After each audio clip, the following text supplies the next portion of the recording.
अस्सलाम वालेकुम नाजरीन, मैं हूं इनाम गुराया और आप देख रहे हैं इनाम व्लॉग्स। नाजरीन, रियासत के चौथे सतून के हवाले से सहाफ़त की बहुत सारी खिदमात हैं। पाकिस्तान के अंदर सहाफ़ती शोबे में बहुत सारी तरक्कियाँ हो भी रही हैं और मुल्की सियासत में इनका बहुत अहम किरदार भी है। सहाफ़ी जो है वो अपने कलम और कैमरे की मदद से बहुत बड़े बड़े बुर्जों को उल्ट भी रहे हैं और नए चेहरों को रोशनास भी करवाते रहे हैं। मेरे साथ इस वक्त मौजूद हैं राना अरशद अंजम साहब, जो कि डिस्ट्रिक्ट प्रेस क्लब हाफिज़ाबाद के चेयरमैन हैं। आज उनसे बातचीत करेंगे और वो डिस्ट्रिक्ट प्रेस क्लब हाफिज़ाबाद में पहले सदर भी रह चुके हैं। उनसे बात करेंगे कि वो नौजवान सहाफ़ियों के लिए क्या खिदमात सर अंजाम देंगे और किस तरह उनको लेके चलेंगे। अस्सलाम वालेकुम। वालेकुम अस्सलाम। सर क्या हाल चाल है? जी अल्हम्दुलिल्लाह, शुक्र अल्लाह का। सर बहुत शुक्रिया, आपने टाइम दिया आज।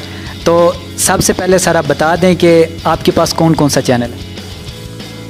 इनाम साहब, मैं अल्हम्दुलिल्लाह काफ़ी साल से अटैच हूँ एक्सप्रेस मीडिया के साथ। अभी एक्सप्रेस टीवी चैनल है, फेमस चैनल है, उसको एज ए डिस्ट्रिक्ट रिपोर्टर मैं डील कर रहा हूँ।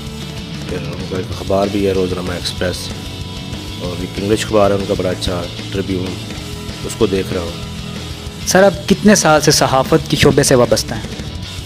सहाफ़त के शोबे मुझे अराउंड बहुत हो गया, 14 साल हो गया मुझे।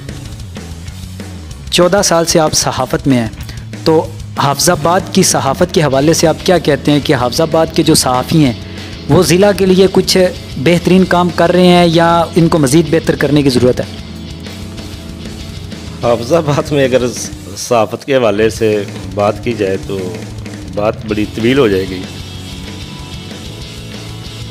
हाफिज़ाबाद में सहाफ़ी, आपको पता है, पाकिस्तान के हर कोने में अच्छे बुरे होते भी हैं। तो अल्हम्दुलिल्लाह हाफिज़ाबाद में जो मेजॉरिटी है सहाफ़ियों की वो पॉजिटिव है और अच्छे लोग हैं।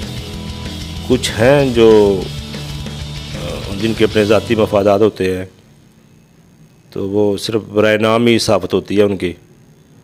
तो ना तो उनके पास कोई अच्छे इदारे होते हैं, कोई ना कोई अच्छे चैनल होते हैं, तो सिर्फ उन लोगों की शरीफ लोगों की इज़्ज़तें उछालते हैं। तो अलबत्ता हाफिज़ाबाद में बहुत कुछ है सहाफ़त के हवाले से कहने के लिए। तो अगर मौजूदा सूरत हाल के ऊपर निगाह डाली जाए तो बहुत सारे मेरे ऐसे सीनियर दोस्त हैं जिनकी उम्र तकरीबन 90 साल के करीब ही हो गई है, लेकिन अफसोस के साथ ये कह रहा हूँ कि हैं भी वो प्योर सहाफ़ी। ये नहीं मैं कहता कि वो सहाफ़ी नहीं है, अच्छे अखबारों के साथ वो अटैच है, लेकिन सहाफ़त और सियासत में थोड़ा सा फ़र्क होना चाहिए। सहाफ़त तो होते ही इस मकसद के लिए है कि एक गरीब आदमी जो ज़रूरतमंद है उसकी ज़िंदगी में आसानी पैदा की जाए, जो उसका जेन्युइन मसाइल है उसको और बाबित अख्तियार तक पहुँचाया जाए, और उसके साथ खड़ा होना ही असल सहाफ़त की पहचान होती है। लेकिन हमारे यहाँ बदबख्ती है कि हमारे अपने ही बनाए हुए आइन को जब वो लोग इस तरीके से पामाल करेंगे, यानी कि उनकी धज्जियाँ उड़ा के रख देंगे, तो सहाफ़त तो फिर एक मजाक बन जाएगा ना। अच्छा सर, अभी आप चेयरमैन बने हैं, तो तकरीबन पिछले 2 साल से हाफिज़ाबाद की सहाफ़त में ये हो रहा है कि एक पार्टी जो है वो चेयरमैन का इलेक्शन जीतती है तो उसके मुकाबले में कोई दूसरे आ जाते हैं, ये हमारा चेयरमैन है। तो अभी आप चेयरमैन डिस्ट्रिक्ट प्रेस क्लब हैं, तो आप इनके हवाले से क्या करेंगे? बात आपकी ठीक है ना साहब। अभी देखें, मैं बात फिर वो शुरू करता हूँ कि अभी जो मौजूदा साल है 2020 में अभी इलेक्शन हमारे होने थे। अगर आइन के हवाले से देखा जाए, हमारा एक मुरतब किया हुआ आइन है। कभी ज़िंदगी में देखा है कि एक जनरल सेक्रेटरी चेयरमैन को ओहदे से फारग करता है? तो एक इलेक्शन है, इलेक्शन बोर्ड हमेशा मौजूदा जो चेयरमैन होता है प्रेस क्लब का, वही इलेक्शन बोर्ड को तश्कील देता है। हाउस का इजलास होता है, बाकायदा उसकी कार्रवाई होती है, शेड्यूल होता है, सारा प्रोसीजर अडाप्ट होता है, हफ्ते 10 दिन का वो टाइम होता है। लेकिन हमारे हाफिज़ाबाद में तो ये अभी देखने में आया है कि विदिन 10 मिनट्स बंद कमरे में बैठ के एक आदमी है, उसका वोट ही नहीं है और उसको सदारत दे देते हैं। एक आदमी है, उसका वोटर लिस्ट में नाम ही नहीं है और वो जनरल सेक्रेटरी बन जाता है। डे फर्स्ट से मैं देखता हूँ हफ्जाबाद में प्रेस क्लब में टोटल 8 ओहदे होते हैं, लेकिन इस दफ़ा बदबख्ती ये हुई है, और हमारे बुज़ुर्ग साफ़ी हैं, हमारे लिए वो काबिल एहतराम हैं, बुज़ुर्ग हैं, हम उनका दिल से एहतराम करते हैं। 19 ओहदे उन्होंने बना दिए हैं और शहर में इतनी बड़ी बड़ी फ्लैक्सें अवेज़ा कर दी हैं, जैसे पता नहीं कितना बड़ा वो मार्का मार के आए हैं। एक आइन के मुताबिक अगर वो सिस्टम को, प्रोसीजर को अडॉप्ट किया, जमहूरियत है ये, जमहूरियत इसी चीज़ का नाम है। पसंद नापसंद ये एक अलग बात होती है। जमहूरियत में हमेशा आदमी को ना ही गिना जाता है और ना ही उनको तोला जाता है, बल्कि उनकी राय को तस्लीम किया जाता है। अल्हम्दुलिल्लाह हमने एक इलेक्शन टेस्ट करवाया है, पूरा हाउस का इजलास बुलवाया है और हमने उनकी पूरी प्रोसीजर को अडॉप्ट किया है। ज़िली इंतज़ामिया को ऑन बोर्ड लिया है और जो मुतल्लिक़ अदारे हैं उनको ऑन बोर्ड लेके हमने कोई अफरा तफरी नहीं डाली। पूरा एक हफ़्ता टाइम दिया है। इवन जिन्होंने पहले अपने गले में खुद ज़िल्लत के हार डाले हैं, हमने उनको भी अनाउंस किया कि भाईजान आप आए मैदान में, आके इलेक्शन कंटेस्ट करें। इलेक्शन में हार भी होती है, जीत भी होती है। ये तो नहीं कि आप खुद ही अपने गले में हार डाल लें और लोगों के लिए मजाक बन जाएं। सर आप क्या समझते हैं, ये जो खुद ही अपने गले में हाथ डाल रहे हैं, ये सहाफ़ियों की साख को मजरूह कर रहे हैं? जी, मजरूह तो छोटा लफ्ज़ है इनके लिए। इन्होंने हफ्जाबाद में सहाफ़त को बदनाम करके रख दिया हुआ है। इनसे ये तोक़्क़ो ही नहीं थी, कतन किसी भी जगह पे इनसे ये तोक़्क़ो ही नहीं थी कि ये बुज़ुर्ग साफ़ी हैं जिन्होंने अरसा दराज से एक सहाफ़त की हुई है और अल्हम्दुलिल्लाह उम्र के वो आखिरी हिस्से में अब वो अपने ही बनाए हुए आइन को इस तरीके से अगर वो तबाह करेंगे तो आम नौजवानों के लिए हम क्या कर सकते हैं। हम आज भी चाहते हैं कि एक प्लेटफार्म है डिस्ट्रिक्ट प्रेस क्लब, इसके अंदर हमेशा ये किसी की जागीर नहीं है, ये फ़र्द-ए-वाहिद की कोई मालकियत नहीं है, ये नौजवान सहाफ़ियों की जगह है और इसमें आज भी बेहतरी की गुंजाइश मौजूद है। बेहतरी की गुंजाइश तो हर जगह मौजूद होती है, लेकिन बेहतरी लाने के लिए थोड़ा सा जो हमारे बुज़ुर्ग सहाफ़ी हैं उनको अपने आप पहले एक रोल मॉडल अदा करना पड़ेगा। तो हमारी ये कोशिश है कि हफ्जाबाद में अल्हम्दुलिल्लाह अभी हम चेयरमैन आए हैं, इलेक्शन लड़ के आए हैं बाकायदा, तो बहुत सारी तब्दीलियाँ मेरे ज़हन में हैं जो हम इंशाल्लाह प्रेस क्लब में लेके आएंगे और फलाह बहबूद के लिए सहाफ़ियों के लिए अमली इक़दामात भी उठाएंगे इंशाल्लाह। अच्छा सर, नौजवान सहाफ़ियों के लिए आप क्या हिकमत अमली लेके आएंगे, या कुछ ऐसे सहाफ़ी जिनको सही तरह से ख़बर बनाना नहीं आता या जिनके पास कोई चैनल वगैरह नहीं है, वो भी सहाफ़त की आड़ में आके ब्लैकमेल करते हैं, तो उनके हवाले से आप डिस्ट्रिक्ट प्रेस क्लब में क्या कोई नई इस तरह की तब्दीलियाँ लेके आएंगे जिससे उनसे छुटकारा मिल सके? जी नाम साहब, इस हवाले से बहुत सारा वर्क हो रहा है। हमारे हफ्जाबाद में टोटल जो मेंबरान हैं जिनको हक़ राय दही है वोट इस्तेमाल करने का, वो 89 मेंबरान हैं और इसके अलावा बहुत सारे इन्होंने ख़ुद साख्ता अपने घरों में बैठ के एसोसिएट मेंबरान बनाए हुए हैं जिनकी आज तक पता ही नहीं कि उस आदमी का नाम क्या है, उसकी वल्दियत क्या है, उसका किस शोबे से तल्लुक़ है, कौन से अखबार को वो देख रहा है, कौन से चैनल को वो देख रहा है। इवन प्रेस क्लब के अंदर किसी किस्म की कोई फ़ाइल जमा ही नहीं है किसी सहाफ़ी की। बतौर चेयरमैन मुझे शर्मिंदगी से कहना पड़ रहा है कि मुझे 3 साल हो गए हैं इनके साथ ये जंग लड़ते हुए कि खुदारा सहाफ़ी वही होता है कि जिसके पास कोई छोटा अखबार हो। अखबार तो अखबार ही होता है ना, चैनल सबके पास बड़े चैनल नहीं होते। इवन सहाफ़ी हमेशा वही होता है जिसकी किसी अखबार पे ख़बर शाया हुई हो और या किसी टीवी चैनल के ऊपर उसकी खबर नशर हो। तो अलबत्ता हमारे यहाँ तो कुछ लोग ऐसे हैं जिनका सहाफ़त की दुनिया से दूर दूर तक कोई तल्लुक़ वास्ता ही नहीं है।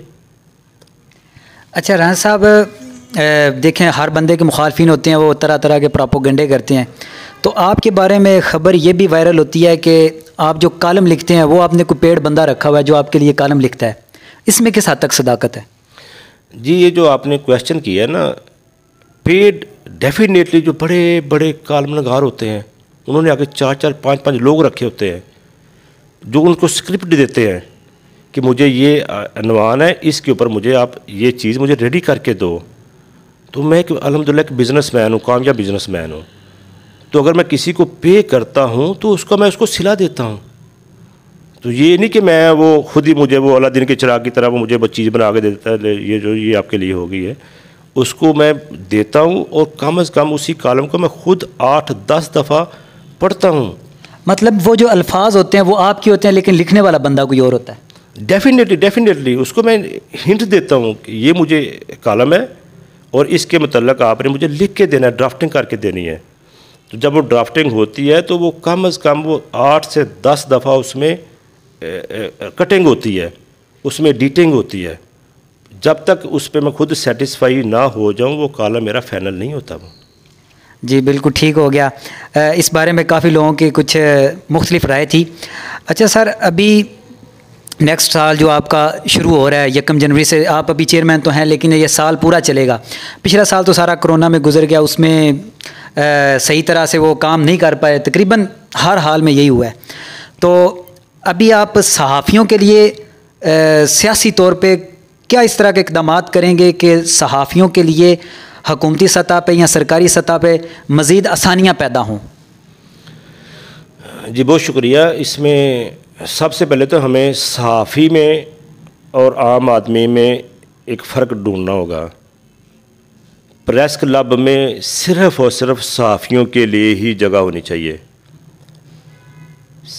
सहाफ़ी में और आम आदमी में फ़र्क इसलिए होगा कि जब तक हम उनको ये डिफ़ाइन नहीं कर पाएंगे कि ये हमारा एक वर्कर सहाफ़ी है और वो इसकी ख़बर किसी न किसी अखबार में शाया होती है या किसी टीवी चैनल पे इसकी रिपोर्टिंग हो रही होती है, हमें नज़र आ रही होती है।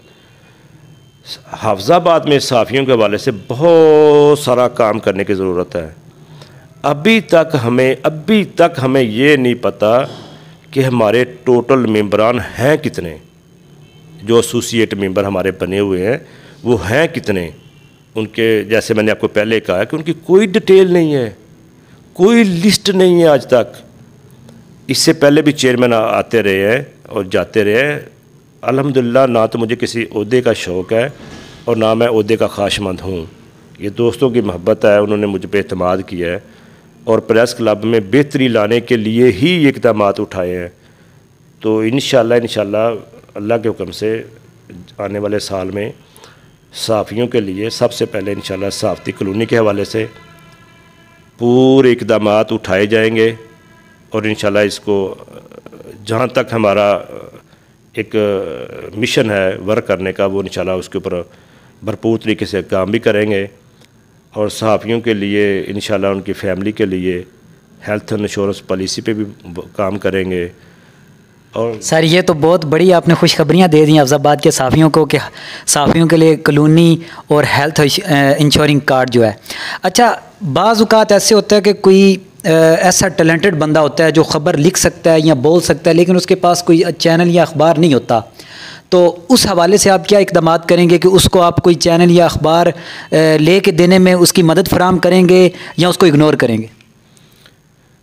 हाँ, अलबत्ता इसके लिए आपकी ये राय अच्छी है। अगर कुछ ऐसे लोग हैं जो पॉजिटिव लोग हैं जो सहाफ़त की दुनिया से वाबस्ता होने चाहते हैं तो इसमें कोई ऐसे नहीं है। सहाफ़त आपको पता है जो अदारे हैं, जो चैनल हैं, सब एक बिज़नेस है, ठीक है नहीं। अलबत्ता अगर कोई आदमी ऐसा है पॉजिटिव है, पढ़ा लिखा है और सहाफ़ती दुनिया में आना चाहता है तो इंशाल्लाह उसके लिए हम अमली तौर पे मैं उसको सपोर्ट भी करूँगा और जो मुझसे हो सका वो भी इंशाल्लाह उसके लिए मैं करूँगा, क्योंकि प्रेस क्लब में हमेशा अच्छे आदमियों की गुंजाइश होती है और अच्छे आदमी ही प्रेस क्लब में होने चाहिए। जी बिल्कुल। अच्छा, बाज़ औक़ात ऐसे होता है कि कोई बंदा किसी की कोई ख़बर ब्रेक कर देता है तो उसको धमकियां शुरू हो जाती हैं जो कि सियासी पार्टियों की तरफ से या इलाके के जागीरदारों की तरफ से, तो उनके हवाले से आप क्या इक़दामात करेंगे? इनाम साहब में जो आपकी बात है धमकियों वाली, जो सहाफ़त है ना, अगर असूल के ऊपर की जाए तो इसमें बहुत सारी परेशानियाँ आती हैं, लेकिन सहाफ़ी वही होता है कि जो असूल के ऊपर अपनी खबर को ब्रेक करता है। उसमें परेशानियाँ आती भी हैं और अल्लाह ताला उनको अच्छे तरीके से हल भी करता है। तो इंशाअल्लाह मैं आपसे ये वादा करता हूँ कि मेरे टेन्योर के अंदर अगर कोई सहाफ़ी असल वही होता है कि जो ख़बर को पूरे बारीक बीनी से चेक करे, लेकिन ये कतई नहीं होता कि 2000 रुपया लिया, 4000 रुपया लिया, ख़बर को ब्रेक कर दिया या उसकी कोई प्रेस कॉन्फ्रेंस करवा दी या सहाफ़ी ने 2-4 हज़ार रुपया लेके किसी के ख़िलाफ़ एहतजाज करवा दिया, किसी शरीफ आदमी की इज़्ज़तें उछाल दी, लोगों की इज़्ज़तें को मजरूह करना, ये सहाफ़त नहीं है।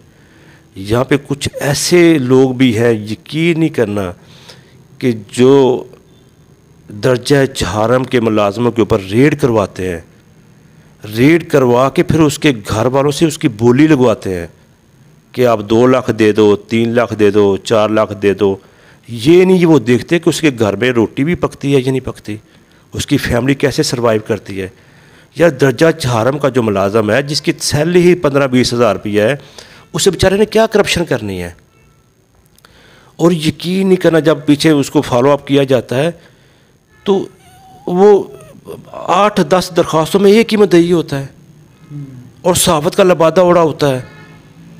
तो ये कोई सहाफ़त तो नहीं है ना। सहाफ़त में परेशानियाँ आती हैं, अल्लाह का शुक्र है मैं आपको शेयर करूं तो मेरी जो ख़बरें हैं 3-3 कालमी ख़बर लगती हैं और कौमी अखबारों पे लगती हैं, तो वो हमेशा मसाइल के ऊपर होती हैं। तो लेकिन उसमें मुझे परेशानियाँ भी होती हैं अल्हम्दुलिल्लाह, लेकिन उसको फेस करता हूँ। अच्छा, बिल्कुल आपने सही कहा कि सहाफ़ी का काम होता है कि जहाँ पे कोई गलत काम हो रहा है उसको आप इंतज़ामिया तक ख़बर पहुँचाएँ, एक्शन लेना इंतज़ामिया का काम है। तो जो सहाफ़ती लबादा ओढ़ के काली भेड़ें काम कर रही हैं, क्या आपको ऐसी कमेटी तश्कील देंगे कि उनके ख़िलाफ़ आप एक्शन ले सकें? जी नाम साहब, मेरा दोस्तों ने मुझ पे जो इत्मीनान का इजहार किया है, मेरा जो as a chairman press club में आना ही इस चीज़ की अक्कासी करता है कि इंशाअल्लाह जो काली भेड़ें हैं जिनके मफाद हैं और जो दरख्वास्तबाज हैं, जो शरीफ शहरियों को तंग करते हैं, जो मुख्तलिफ महकमों से मंथलियाँ लेते हैं, जो 2-4 हज़ार रुपये के एवज़ प्रेस कॉन्फ्रेंस प्रेस क्लब में बैठ के करते हैं और प्रेस क्लब जैसा मुक़द्दस प्लेटफार्म को गलत तरीके से इस्तेमाल करते हैं, इंशाअल्लाह उनके सद्दे बाब के लिए मैं भरपूर इक़दामात करूँगा और इंशाअल्लाह हफ्ज़ाबाद की आवाम को मेरे ये इक़दामात नज़र भी आएंगे।